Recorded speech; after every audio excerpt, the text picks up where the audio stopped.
بسم اللہ الرحمن الرحیم۔ السلام علیکم ورحمۃ اللہ وبرکاتہ۔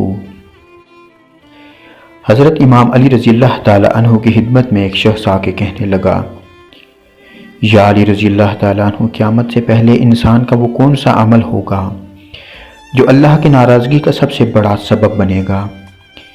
بس جیسے یہ پوچھا گیا تو امام علی رضی اللہ تعالیٰ عنہ نے فرمایا، اے بندہ خدا، یاد رکھنا قیامت سے پہلے انسان دوسرے انسانوں کو بیمار کرنا شروع ہو جائیں گے۔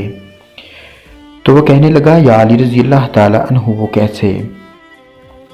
حضرت امام علی رضی اللہ تعالیٰ عنہ نے فرمایا، اے شخص، آخری زمانے کے لوگ نفرت، حسد، لالچ اور منافقت میں اتنے آگے بڑھ جائیں گے کہ وہ انسانوں سے لڑنے کے لیے تلوار نیزے کا استعمال نہیں کریں گے، بلکہ عجیب بیماریوں کو پیدا کریں گے اور مختلف شہروں اور علاقوں میں ان بیماریوں کو پھیلانے کی کوشش کریں گے تاکہ ان بیماریوں میں وہ لوگ گٹ گٹ کر مر جائیں، تاکہ کسی کو معلوم بھی نہ ہو کہ انہیں کس نے مارا۔ اور یہی وہ عمل ہوگا جو اللہ کے نزدیک سب سے زیادہ ناراضگی کا سبب بنے گا۔ تو وہ کہنے لگا، یا علی رضی اللہ تعالیٰ عنہ، اگر اس دور میں لوگ بیماری سے بچنا چاہیں تو کیا کریں؟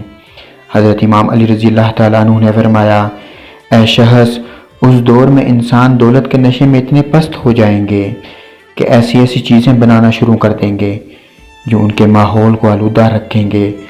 اگر اس دور کے لوگ صفائی کو مقدم رکھیں گے اور ایسی جگہ پر رہنا شروع کر دیں جہاں زیادہ درخت ہوں اور مٹی کے برتن میں پانی پینا شروع کر دیں، اپنے پانی کو مٹی کے برتن میں رکھنا شروع کر دیں، تو اللہ انہیں ان ہزاروں بیماریوں سے اپنی پناہ میں رکھے گا۔ السلام علیکم ورحمۃ اللہ وبرکاتہ۔